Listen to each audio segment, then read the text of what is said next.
I thought I knew my fiancée until an anonymous text message changed everything. You're bankrolling a wedding while your fiancé is living it up with other men in Napa. Minutes later, my phone filled with videos of the woman I loved in the arms of multiple strangers.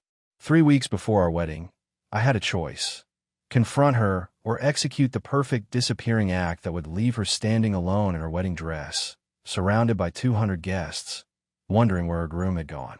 My name is Preston Brooks. I'm 39 years old and work as a deep-sea robotics engineer for Ocean Tech Industries. My job involves designing autonomous vehicles that can withstand the crushing pressures of the ocean floor. It's challenging work that requires precision, patience, and problem-solving skills, traits I once thought I applied to my personal life as well. I wasn't looking for love when I met Samantha. After my divorce 5 years earlier, I'd thrown myself into my career, finding satisfaction in technological breakthroughs rather than romantic entanglements. My colleagues often joke that I was married to the ocean, and I was fine with that arrangement. Then came that charity gala for ocean conservation. My company had donated substantially, so I was obligated to attend, even though these social functions always felt like a waste of time. I was nursing a scotch at the bar, mentally calculating how soon I could make my exit, when I heard someone order a very specific vintage of Burlow. Bold choice, I remarked without thinking. Most people wouldn't recognize that gem. The woman turned, one eyebrow raised. Most people haven't spent 3 years studying in Piedmont, she replied with a hint of challenge in her voice. That was Samantha Green, confident, knowledgeable, and completely in her element. With her dark hair swept up elegantly and a glass of wine held expertly between slender fingers, she commanded attention without demanding it. We talked for hours that night. As an internationally acclaimed sommelier, Samantha's knowledge of wine was encyclopedic. But what struck me was her passion. She described flavors and regions with such vivid detail that I could almost taste the sun-baked Italian soil in her words. Wine tells stories, she said, about the land, the weather, the people who made it. Every bottle is a time capsule. By the end of the evening, I'd forgotten all about leaving early. When we exchanged numbers, it didn't feel like a gamble. It felt inevitable. Our first date was at a small wine bar she recommended. I arrived early, nervous in a way I hadn't been since high school. When Samantha walked in, heads turned. She wore a simple black dress and minimal jewelry, but carried herself with quiet confidence that made everything else seem overdone. "You clean up nice, engineer," she said, appraising my suit with an approving nod. That night, watching her describe complex flavor profiles to a starstruck waiter, I felt something shift inside me. Here was a woman who knew her worth, who had carved out respect in a competitive field, who spoke with authority but listened with genuine interest when I described my underwater robots. By the time I walked her to her door, I knew I wanted to see her again. When our lips met in a brief, electric kiss, I realized that my carefully constructed solitude was about to end. "Good night, Preston," she whispered, her fingers lingering on mine. "I think we might have something interesting here." I drove home with the windows down, feeling ridiculously young and hopeful. Little did I know that 3 years later, I'd look back on that night as the beginning of the most painful lesson of my life. Those first few months with Samantha were like nothing I'd experienced before. Our schedules were challenging. I'd often be at sea for weeks testing new prototypes, while she traveled to wine regions across the globe for tastings and consultations. But somehow, that made our time together more valuable, more intentional. When I returned from a 6-week expedition testing deep-sea navigation systems, Samantha surprised me at the dock. She'd cut short a trip to Napa Valley just to be there when my research vessel came in. That night, over dinner at my place, we decided to make things official. "I've dated plenty of men who couldn't handle my travel schedule," she admitted, swirling a glass of Bordeaux she'd brought specifically for the occasion. "But you understand ambition. You respect it. Hard not to respect someone who's fought her way to the top of a male-dominated industry," I replied. "Besides, when you talk about wine regions, it's like getting a private tour of the world." Life fell into a rhythm. Between my oceanic expeditions and her international tastings, we created a home together in Boston. My sterile apartment gradually transformed with her influence. Wine racks appeared, along with artwork from the regions she visited. My technical journals now shared shelf space with her impressive collection of books on viticulture. By the end of our first year, Samantha had moved in completely. My colleagues, who'd once joked about my monastic lifestyle, now envied my relationship with this brilliant, beautiful woman who could recommend the perfect wine for any occasion and hold her own in discussions about marine engineering. During our second year together, we traveled whenever our schedules aligned. We explored the coastlines of Portugal, where Samantha introduced me to small family wineries while I showed her underwater drone footage of the Atlantic shelf. In Japan, we combined my robotics conference with her meetings at emerging wineries in Yamanashi. Each trip deepened our connection, building a library of shared experiences. In our third year, I was offered a project developing robotics for exploring underwater caves. Dangerous, but potentially groundbreaking work. Samantha was the first person I called. "Take it," she said without hesitation. "This is what you've been working toward." That support meant everything. When she was offered a prestigious position as head sommelier at an international hotel chain, a job that would increase her travel significantly, I returned the favor, encouraging her to accept. We made it work this long. We could handle whatever came next. On our third anniversary, I took Samantha to the small coastal restaurant where we'd had our second date. After dinner, walking along the moonlit shore, I knelt in the sand and offered her a ring I designed myself. Platinum with sapphires the color of the deep ocean. "We've built something real here," I said, heart pounding. "Something strong enough to weather any storm. Will you marry me?" Her eyes filled with tears as she pulled me to my feet. "Yes," she whispered against my lips. 1,000 times yes. That night, holding her close, I felt an absolute certainty about our future. This was the real thing, a partnership of equals, built on respect and understanding. Nothing could shake that foundation. I was wrong. After the proposal, life became a whirlwind of wedding preparations. Samantha, with her impeccable taste and industry connections, took charge of most arrangements. Our social circles merged as engagement parties and planning sessions became regular occurrences. "What do you think about the Oceanographic Institute for the reception?" Samantha asked one evening, surrounded by wedding magazines and venue brochures. "They have that glass-walled room overlooking the harbor." "Perfect," I agreed. It seemed fitting.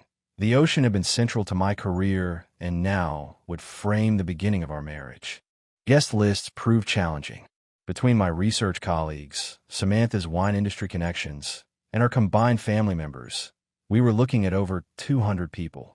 The cost was substantial, but with both our careers thriving, we could handle it. "My parents want to contribute," Samantha mentioned during a budget discussion. "Dad's insisting on paying for the wine selection, obviously." We set a date for late September, after my scheduled deep-sea project and before her major wine conference in France. With the date confirmed, decisions multiplied: catering options, floral arrangements, photography packages. I focused on areas where I could contribute meaningfully, selecting the band, designing our custom rings, arranging transportation for out-of-town guests. My mother flew in from Chicago to help with preparations, instantly bonding with Samantha over shared organizational skills. "She's magnificent," Mom told me privately. "You've finally met your match."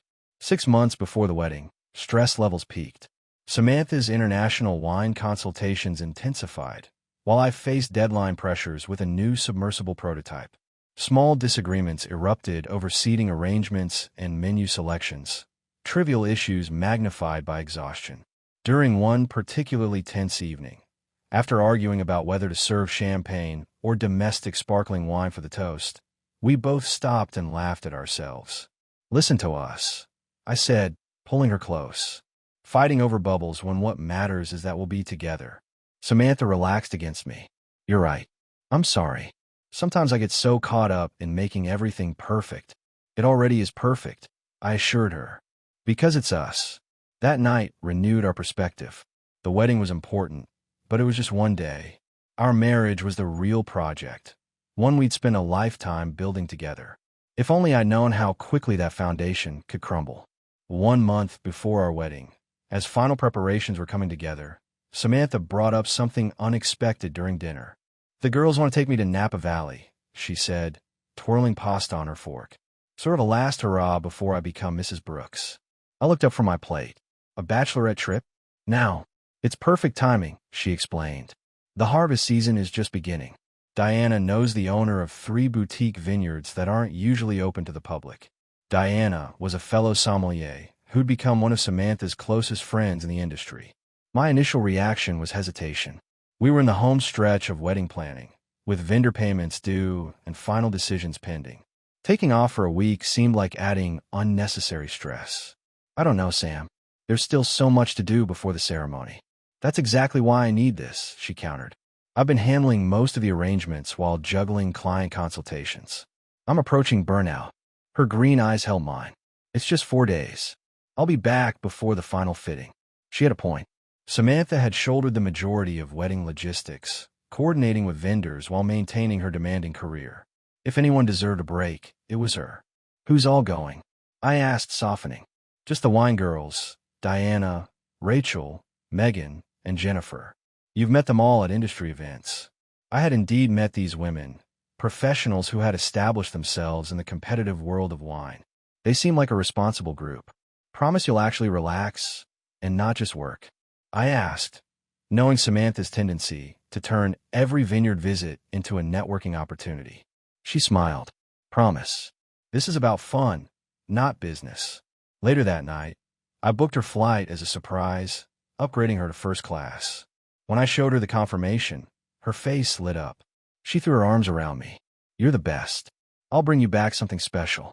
The morning of her departure, I drove her to the airport. She was excited, dressed casually but elegantly in linen pants and a light blouse, her weekend bag packed with precision. At the drop-off, she kissed me deeply. I love you, she said. Thank you for understanding. Have fun, I replied. Just not too much fun. We both laughed, and then she was gone, disappearing into the terminal with a final wave. I drove home, thinking this break would be good for both of us. With Samantha away, I could finalize my surprise wedding gift, a honeymoon in New Zealand, where we could explore both renowned wineries and underwater caves. I had no idea that while I was planning our future, forces were already in motion to destroy it.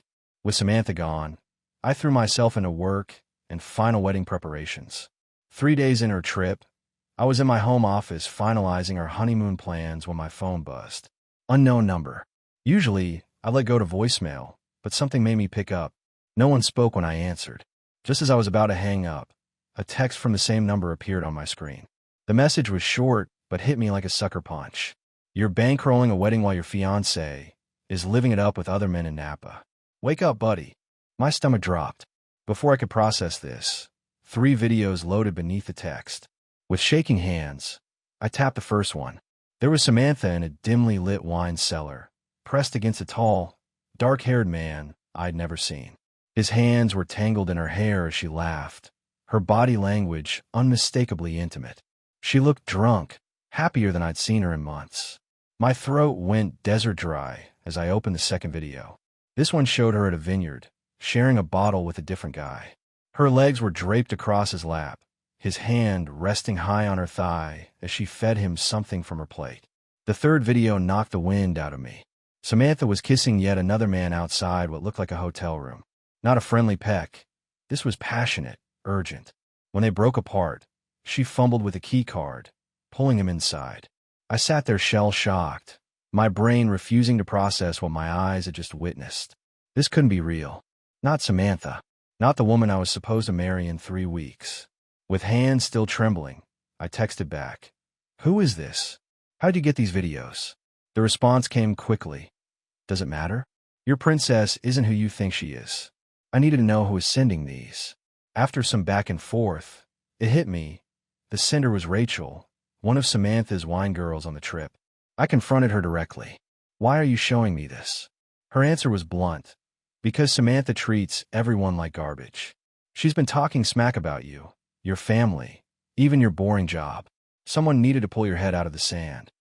Rachel sent more evidence, screenshots from their group chat where the women joked about Samantha's last hurrah before lockdown. Even worse were audio clips of Samantha herself. What happens in Napa stays in Napa, right, ladies? It's not like I'm married yet. Her voice, slightly slurred but unmistakable, destroyed my world in 13 casual words. I needed more proof before confronting Samantha. This could still be some sick joke or manipulation. I reached out directly to Rachel, asking for a call. I didn't want to be the bearer of bad news, Rachel said when we connected. Her voice carried no satisfaction, just resignation. But someone had to rip off the Band-Aid.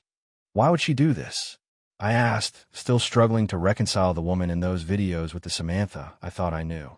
Rachel's laugh was bitter. Because she could. Because she's always gotten away with it. Look, Samantha's brilliant with wine, but she's toxic with people. She treats her friends like accessories. Has she done this before?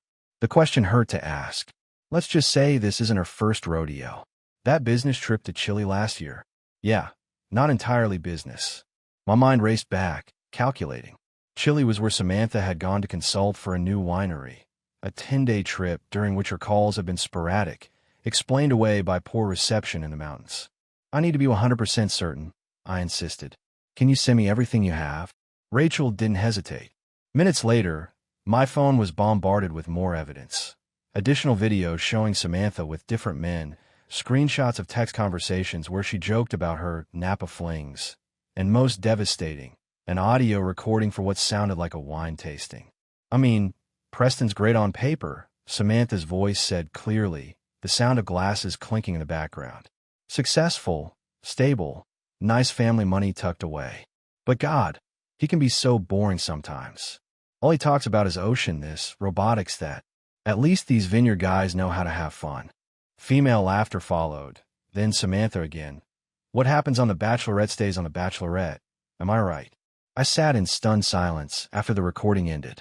The casual cruelty of her words cut deeper than the physical betrayal. I'd spent 3 years with a woman who saw me as little more than a stable meal ticket who couldn't have fun. Why are you doing this? I finally asked Rachel. Aren't you supposed to be her friend? I was, she replied, until I heard her talking about my pathetic divorce to strangers at the hotel bar. Samantha only cares about Samantha. You're actually getting off easy, finding out before the wedding. That night, I didn't sleep. Instead, I pored over every piece of evidence, looking for any sign this was fabricated or taken out of context. But the truth was undeniable. The woman I loved, the woman I thought I knew, was a stranger. Samantha's flight was scheduled to arrive at 2:15 p.m. on Sunday. I debated not picking her up, just letting her take a cab home to find me waiting with the evidence. But that felt cowardly. I wanted to see her face when she first saw me, before she knew what I discovered. I needed that one last piece of information. Could she look me in the eye and lie? I arrived at the airport 30 minutes early, parking in the short-term lot rather than the cell phone waiting area. This wasn't going to be a quick pickup. I stationed myself near the baggage claim, watching arriving passengers filter through the security exit.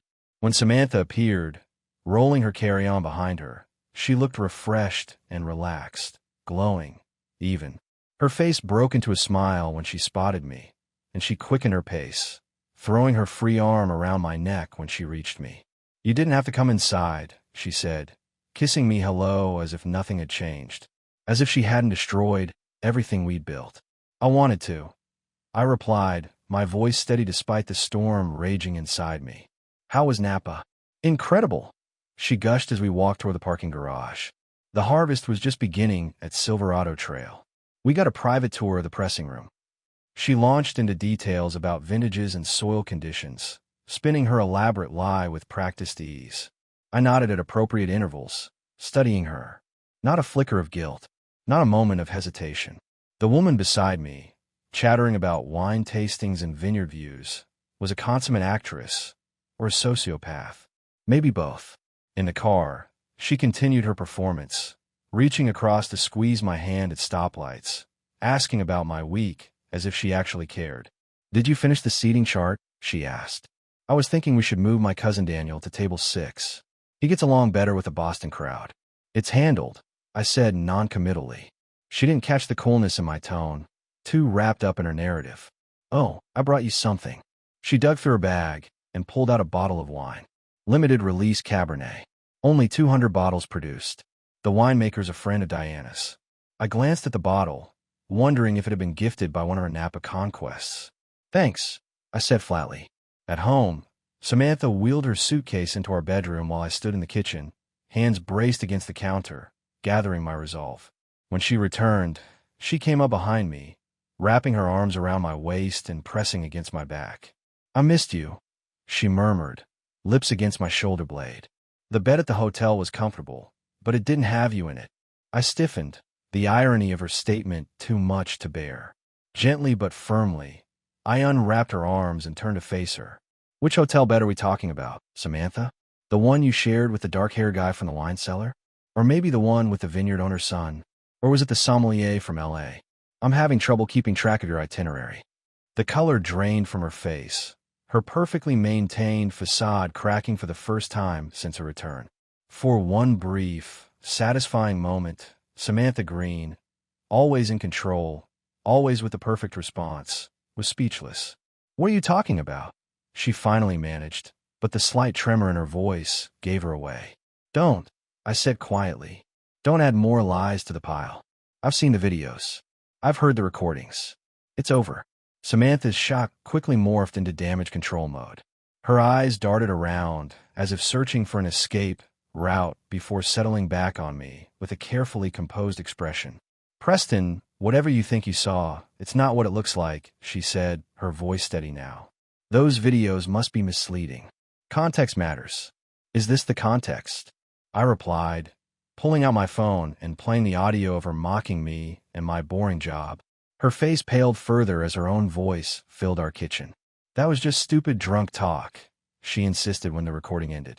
"You know how the girls and I get when we're wine tasting. It doesn't mean anything." "And the men? The kissing? The hotel rooms? Do those mean anything?" My voice remained calm, though my hands were shaking. "Rachel sent me everything, Samantha. Everything." At the mention of Rachel's name, something shifted in Samantha's expression, surprise followed by calculated anger. "Rachel? You're going to believe that jealous bitch over me. She's been undermining me for years, trying to steal my clients. She didn't force you into those men's arms," I countered. "She didn't put those words in your mouth." Samantha switched tactics, her eyes welling with tears that seemed to appear on command. "Baby, please. It was a stupid mistake. Too much wine, the atmosphere. It was just physical. It meant nothing." "Which time?" "Because there were multiple men in those videos." She flinched, then tried another approach. "We can work through this. Couples therapy. A postponed wedding. Whatever you need." She reached for my hand. 3 years, Preston. Are you really going to throw away 3 years over one bad weekend?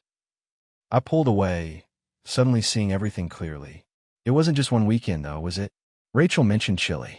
How many other business trips involved extracurricular activities? Her silence was answer enough. That night, after Samantha had cycled through every possible manipulation, tears, anger, seduction attempts, guilt trips, I made my decision. I wouldn't cause a scene. I wouldn't demand explanations or apologies.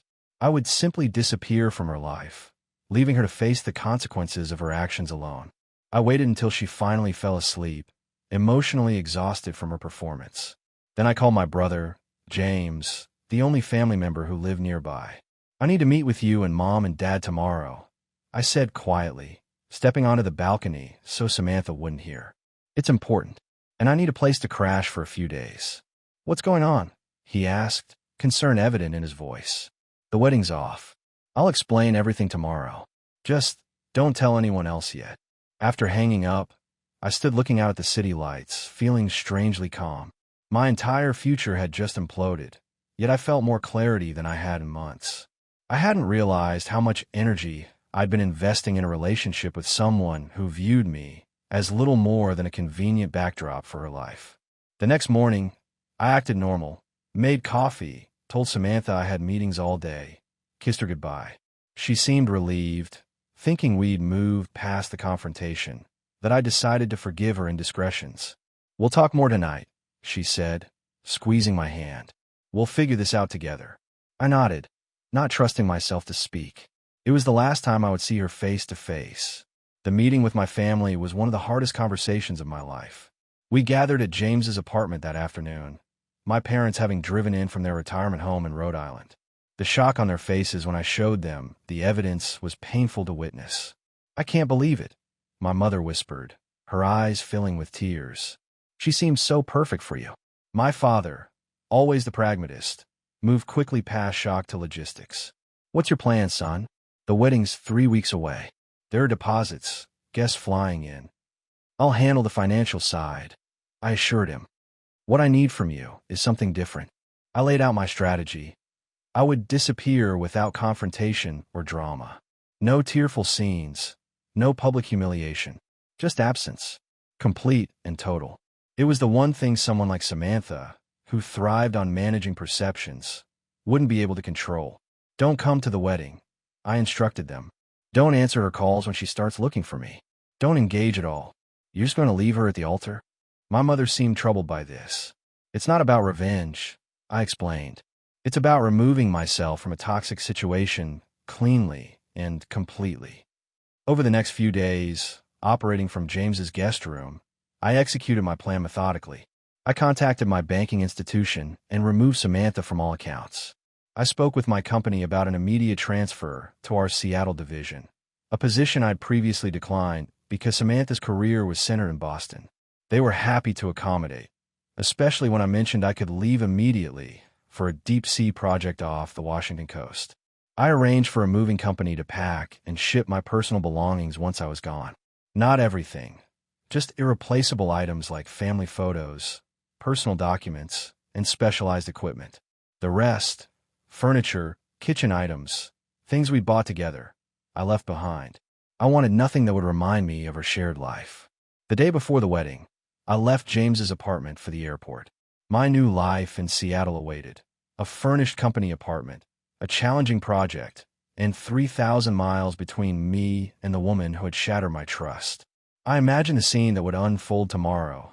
Samantha at the Oceanographic Institute in her wedding dress, growing increasingly concerned as the scheduled ceremony time passed with no sign of me. Her increasingly frantic calls to my phone going straight to voicemail. The whispers among guests as minutes stretched to an hour. The humiliation as she finally had to announce that there would be no wedding today. Would one of my family members leak the videos? I hadn't asked for that, but I couldn't control their actions. Either way, Samantha would face the consequences of her choices in the most public manner possible, surrounded by everyone who thought they knew her. As my plane took off, I felt a complex mix of emotions, grief for what I thought we had, anger at her betrayal, but predominantly relief. The Preston who landed in Seattle would be different from the man who had proposed to Samantha a year ago. More cautious, perhaps, but also more authentic. I would no longer compromise myself to fit someone else's narrative. The engagement ring I designed remained in a sealed envelope on James's kitchen counter, along with a note containing just 5 words. The truth always comes out. 6 months after my disappearing act, Seattle had become home. The deep-sea project was challenging and fulfilling. My new apartment overlooked Puget Sound, and I'd even made a few friends who knew nothing about my previous life or spectacular non-wedding.